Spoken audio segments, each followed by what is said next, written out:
오늘 말씀의 제목은 나아만의 나병이 게하시에게라는 제목입니다. 본문은 열왕기하 5장 21절로 27절인데요. 21, 22, 23 그리고 27절입니다. 제가 읽어볼게요. 나아만이 뒤를 쫓아가니 나아만이 자기 뒤에 달려옴을 보고 수레에서 내려 맞이하여 이르되 평안이냐 하니 그가 이르되 평안하나이다. 우리 주인께서 나를 보내시며 말씀하시기를 지금 선지자의 제자 중에 두 청년이 에브라임 산지에서부터 내게로 왔으니 청하건대 당신은 그들에게 은 1달란트와 옷 2벌을 주라 하시더이다. 나아만이 이르되 바라건대 2달란트를 받으라 하고 그를 강권하여 은 2달란트를 두 전대에 넣어 매고 옷 2벌을 아울러 두 사환에게 지우매 그들이 게하시 앞에서 지고 가니라. 27절 그러므로 나아만의 나병이 내게 들어 내 자손에게 미쳐 영원토록 이르리라 하니 게하시가 그 앞에서 물러나오매 나병이 발하여 눈같이 되었더라. 아멘. 오늘 전체적인 내용은 나아만의 나병은 순종함으로 고침을 받고 게하시는 욕심으로 나병이 발하였다라는 그런 전체적인 내용입니다. 주요 등장인물은 나아만과 게하시 엘리사입니다. 나아만과 게하시의 관계는 어떤 관계이고 나아만과 게하시의 나병은 오늘 나와 어떤 관계가 있는지 자세히 살펴보아야 되겠습니다. 순종과 욕심이 주는 교훈은 어떤 것일까요? 디모데후서 3장 16절은 하나님의 말씀이 우리에게 주는 교훈으로 해석이 되어야 되는 것입니다. 모든 성경은 하나님의 감동으로 된 것으로 교훈과 책망과 바르게 함과 의로 교육하니. 그래서 오늘 이 본문도 디모데후서 3장 16절에 맞추어서 내게 주는 교훈이 어떤 것인지를 우리는 자세히 알아야 되는 것입니다. 게하시다는 뜻은 환상의 골짜기인데요. 계곡 골짜기에서 왔습니다. 나아만은 즐거움과 기쁨 그리고 어근은 아름답다 사랑스럽다에서 왔습니다. 엘리사라는 것은 하나님의 하나님, 간구의 하나님, 하나님은 구원이시다 이러한 뜻이 있습니다. 나아만의 나병과 게하시의 나병에 대해서 시작해 보도록 하겠습니다. 열왕기하 5장 21절과 22절 한번 다 같이 읽어보세요. 나아만이 뒤를 쫓아가니 나아만이 자기 뒤에 달려옴을 보고 수레에서 내려 맞이하여 이르되 평안이냐 하니 그가 이르되 평안하나이다. 우리 주인께서 나를 보내시며 말씀하시기를 지금 선지자의 제자 중에 두 청년이 에브라임 산지에서부터 내게로 왔으니 청하건대 당신은 그들에게 은 1달란트와 옷 2벌을 주라 하시더이다. 아멘. 나아만이 게하시에게 샬롬 평안하냐라고 질문을 합니다. 여기 평안하냐 샬롬이라는 단어는 행복하다, 안전하다, 건강하다, 번영하다, 고요하다라는 뜻이 있습니다. 어근을 찾아가면 안전하다, 완성하다, 보답하다, 마치다, 가득하다 라는 그래서 뜻에서 샬롬이 이제 완성이 된 것입니다. 그래서 우리가 생각하는 평안하냐 샬롬 이것은요 하나님의 말씀으로 우리가 완전해지는 것입니다. 하나님의 말씀으로 내가 건강해지는 것이고요. 하나님의 말씀으로 내가 완전히 번영된 것을 말씀하고 있습니다. 그래야만이 하나님께서 주시는 평안이다 라고 볼 수 있습니다.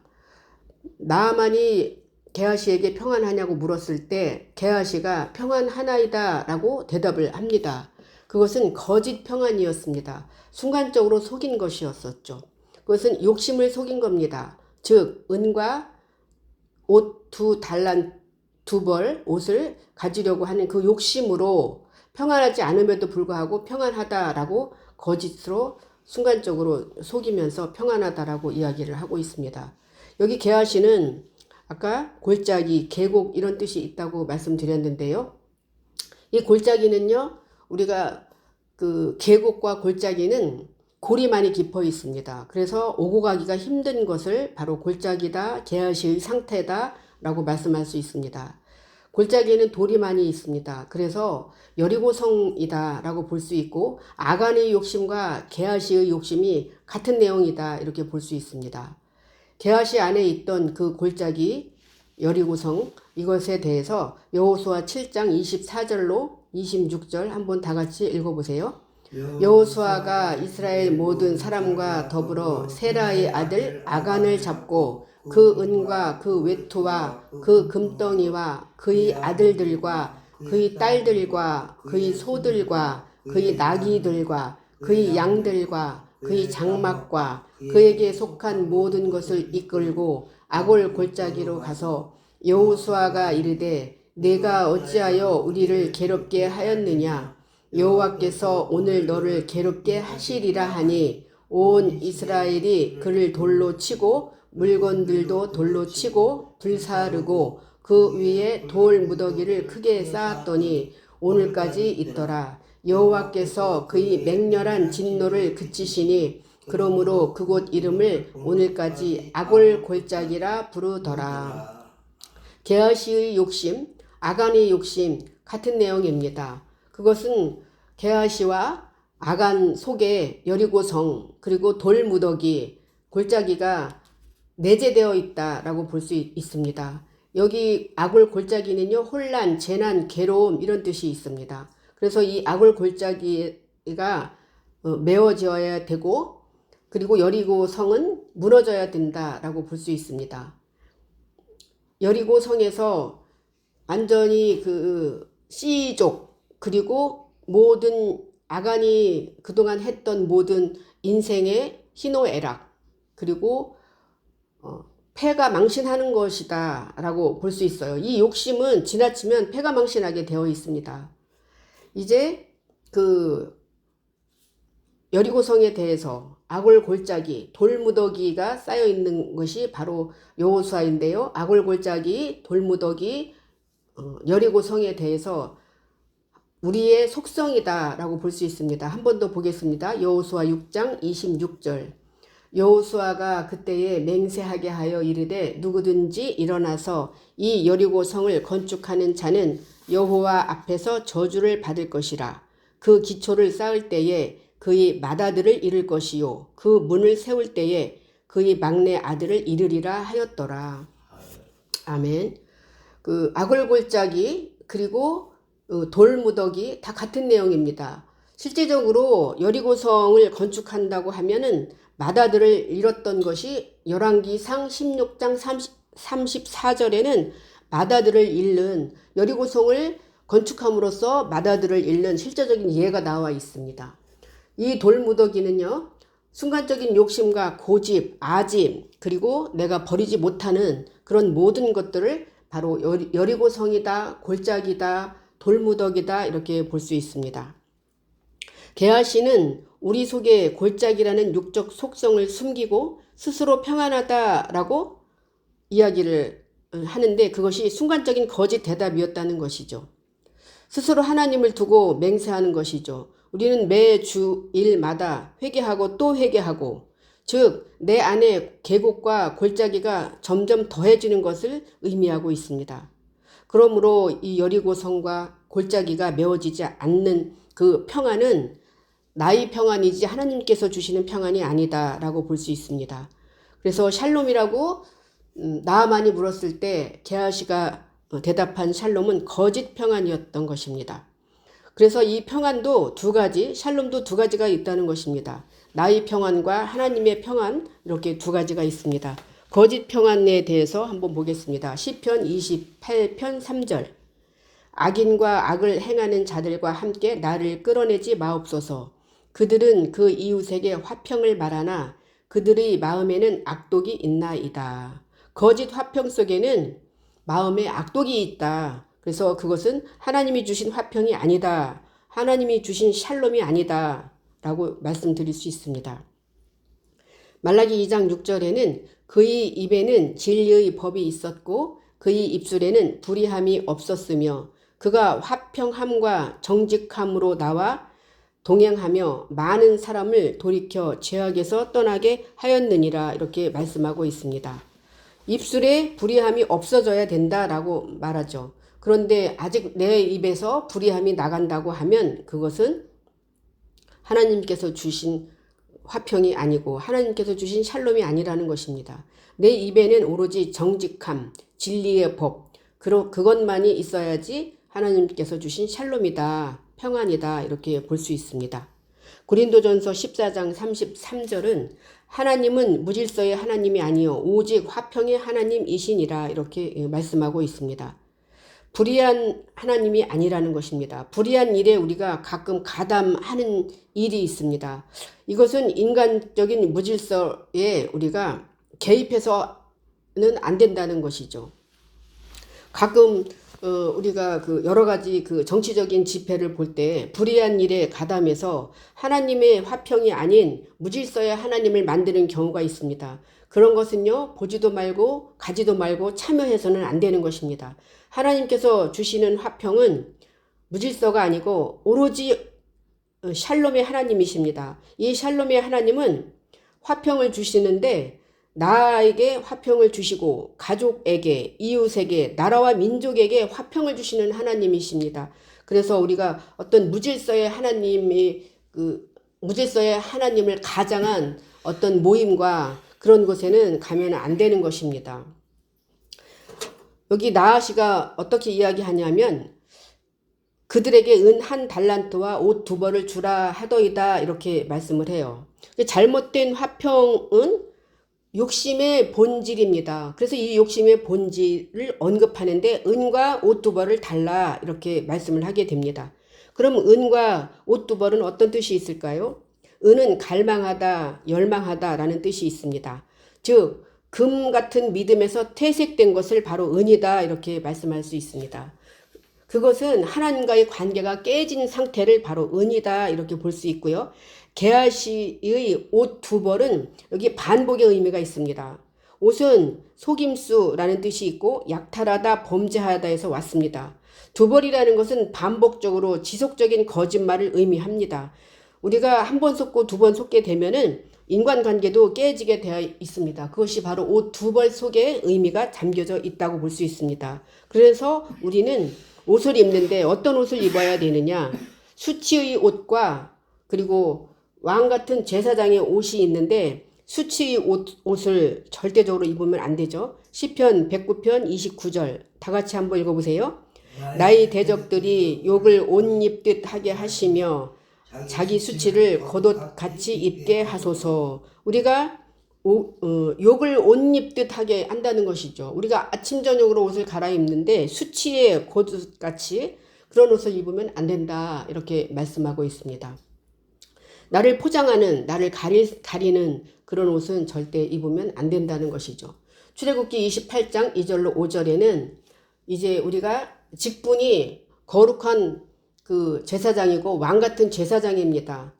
목사님만 뿐 아니고 우리 모든 하나님을 믿는 성도님들은 모두 왕 같은 제사장이고 그러기에 거룩한 옷을 입어야 되는 것입니다. 출애굽기 28장 2절로 5절 한번 읽어보세요.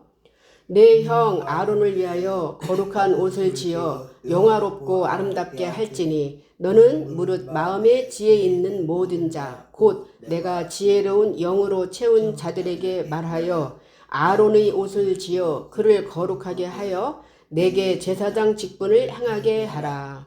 우리가 입어야 될 것은 거룩한 옷, 영화롭고 아름답게 할 수 있는 거룩한 옷을 입어야 된다 이렇게 말씀하고 있습니다.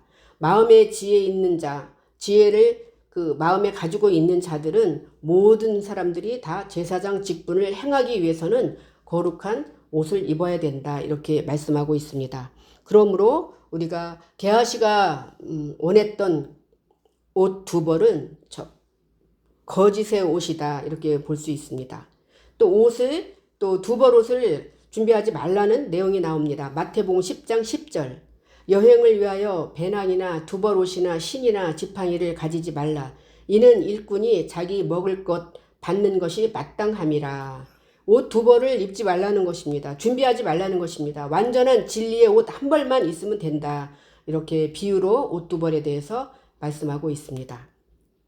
이제 마지막 옷을 보겠습니다. 마태복음 25장 35절로 38절 한번 읽어보세요. 내가 줄일 때에 너희가 먹을 것을 주었고 목마를 때에 마시게 하였고 나그네 되었을 때에 영접하였고 헐벗었을 때에 옷을 입혔고 병들었을 때에 돌보았고 옥에 갇혔을 때에 와서 보았느니라. 이에 의인들이 대답하여 이르되 주여 우리가 어느 때에 주께서 줄이신 것을 보고 음식을 대접하였으며 목마르신 것을 보고 마시게 하였나이까. 어느 때에 나그네 되신 것을 보고 영접하였으며 헐벗으신 것을 보고 옷 입혔나이까. 아멘. 우리가 살다 보면은요, 인생의 희노애락이 반드시 올 수가 있습니다. 인생의 희노애락이 왔을 때 먹고 입고 마시는 것을 하나님께서 예수 그리스도께서 공급해 주신다는 것입니다. 내가 헐벗었을 때 옷을 입혀 주신다는 것입니다. 그것은 내 안에 예수 그리스도가 있어야지만이 예수 그리스도의 옷을 내가 스스로 입을 수 있게 예수님께서 내게 공급을 해준다라는 것입니다. 인생의 희노애락은 모든 사람이 다 있습니다. 그럴 때 내 안에 예수 그리스도가 있다고 하면 그 희노애락을 먹고 있고 마시는 모든 것을 공급해주는 예수 그리스도가 내 안에 있어야만이 내 인생을 내가 스스로 개척해서 실패하지 않고 성공할 수 있다. 이렇게 보시면 되겠습니다. 본문 27절입니다. 그러므로 나아만이 나병이 내게 들어 내 자손에게 미쳐 영원토록 이르리라 하니 게하시가 그 앞에서 물러나오매 나병이 발하여 눈같이 되었더라. 아멘. 나아만의 나병이 이제 게하시에게 들어가게 되는데요. 여기 나병은 어떤 뜻이냐면 몹시 괴롭다, 피부병을 앓다 이런 뜻이 있습니다. 이 나병이라는 것은요, 신경세포에 문제가 생겨서 그것이 피부로 겉으로 드러나는 것이 바로 나병입니다.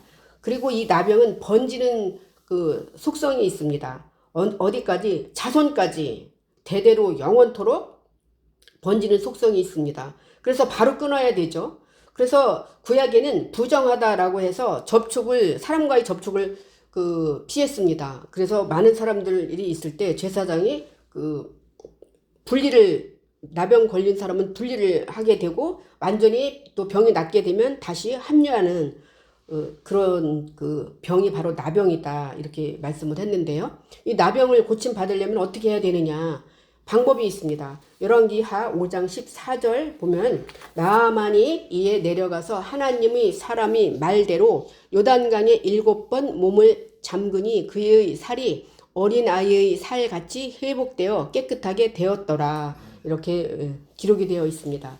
나아만이 나병이 고칠 수 있는 방법은 요단강에서 7번 몸을 잠가야 된다라고 말씀하고 있습니다. 그러면 요단강과 7의 의미를 알아야 나병을 고칠 수가 있습니다. 요단강은 어떤 뜻이 있느냐 하면 내려놓다, 내려가다, 그리고 행진하다, 아래로 행진하다라는 뜻이 있습니다. 그래서 요단강은요, 반드시 통과를 해야 됩니다. 우리 나병뿐 아니라 모든 병을 고치기 위해서는 요단강을 통해야 되는데 나의 사고, 잘못된 육신의 사고 방식 이런 모든 것을 바로 내려놓는 것이 요단강입니다. 이 요단강이 신앙의 기본이 될 수도 있고 가장 또 완벽한 상태가 바로 요단강이다라고 볼 수 있습니다. 요단강과 7의 의미를 보면 요단강에 대해서 민수기 33장 51절에서 53절 한번 읽어보겠습니다.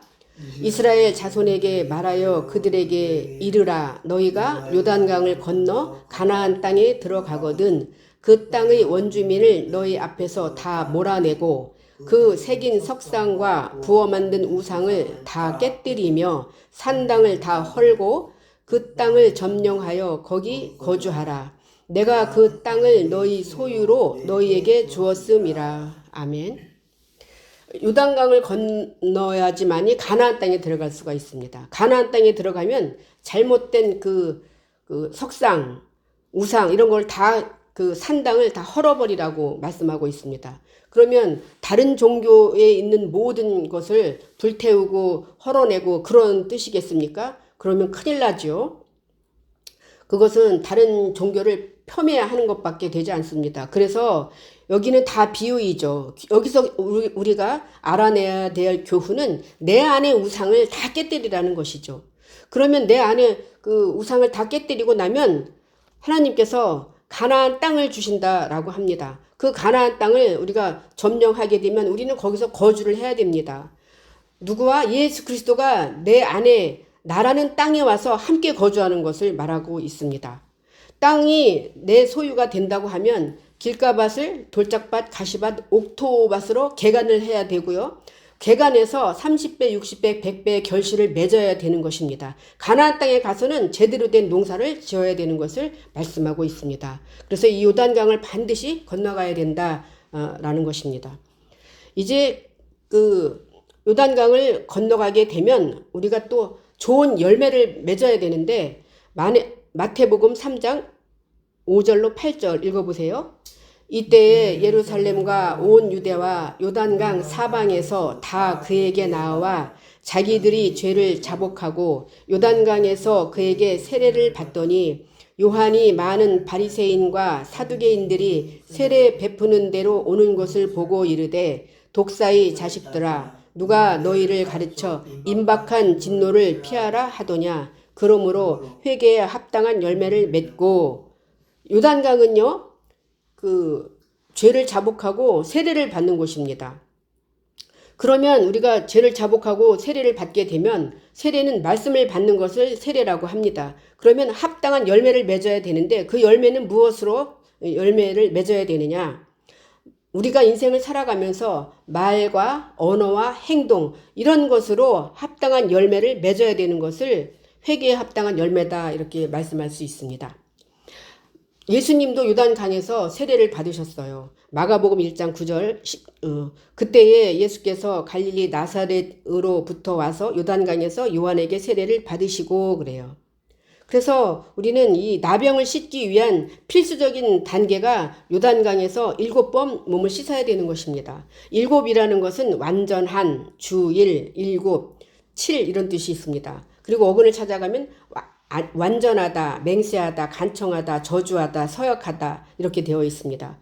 내 그 간청이 되는 것이 한두 번이냐? 아닙니다. 완전하려면 7번까지 가야 된다는 것이죠. 그러면 1이라는 한 번, 두 번, 세 번, 7번 어떤 숫자에 대한 어떤 그런 개념이 아니고 완전할 때까지 해야 된다는 것입니다. 그래야지 7번 씻어야지 어린아이 같이 회복된다는 것입니다. 회복된다는 것은 내 안에 게하시가 없어지는 것입니다. 그리고 여리고성이 무너지는 것입니다. 7이라는 수는 완전수라 이렇게 볼 수 있습니다. 그러면 다른 수는 좋고 뭐 나쁘냐 그런 게 아닙니다. 모든 숫자는 다 동일합니다. 그런데 7이라는 수에는 유독히 완전하다라는 뜻이 있는 것입니다.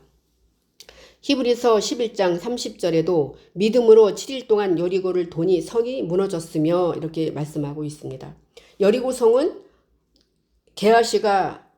게하시와 아간 속에 있었던 돌무더기 여리고 성을 말씀하고 있습니다. 내 스스로 쌓아 올린 거지 누가 쌓아준 게 아닙니다. 7일 동안 돌아야지만이 여리고 성이 무너진다 이렇게 말씀할 수 있습니다. 마태복음 18장 22절 예수께서 이르시되 내게 이르노니 7번뿐 아니라 7번을 70번까지라도 할지니라 이렇게 기록이 되어 있습니다. 그래서 우리는 완전할 때까지 나병이 걸리는 데는 오래 걸립니다. 이것은 신경세포를 고쳐야만이 신경줄기를 고쳐야만이 내 스스로 조상 대대로 내려온 어떤 율법이나 교리나 학설이나 이런 모든 것을 고치려면 오래 걸린다는 것입니다. 그것을 고치지 않으면 나병은 대물림을 하게 될 수 있는 것입니다. 나만의 나병은 요단강에서 7번 씻어야 모든 기능이 회복됨을 의미합니다. 그것은 기본적인 하나님의 말씀을 듣고 회개하고 세례를 받으면 기쁨이 회복되어짐을 의미합니다. 결론을 보겠습니다. 게하시와 나아만은 한 사람으로 보아야 합니다. 게하시의 욕심은 순간적인 것이 아니고 조상 대대로 내려온 나의 골짜기 계곡으로 끈질기며 단단한 돌무더기로 무너지지 않음을 의미합니다. 나아만의 나병은 내 삶에 있어 즐거움과 은혜와 기쁨을 빼앗김을 의미하고 나병의 치료 방법은 요단강에서 7번 몸을 잠궈야 되는 것입니다. 나만이 7번까지 씻음으로 자존심과 인간적인 육적 속성을 내려놓는 것으로 7째 날에 여리고성이 무너짐과 같은 의미입니다. 그렇지 않으면 나병은 신경과 피부를 타고 번지는 속성으로 자손에게까지 대물림을 하게 됩니다. 내 안의 나병은 여리고성을 돌거나 요단강에 들어갈 때마다 조금씩 지속적인 균열이 일어나고 구멍이 생겨 결국은 내 육적 속성, 사고에서 예수 그리스도의 사고 속성으로의 변화를 말합니다. 나의 모든 육적 속성이 무너지면 하나님의 말씀으로 영이 회복되어 즐겁고 감사함을 회복하는 것이 나병을 치료하는 것이며 게하시와 나아만의 이야기가 바로 나의 이야기이다 라고 말씀을 드릴 수 있습니다. 예배를 마치겠습니다.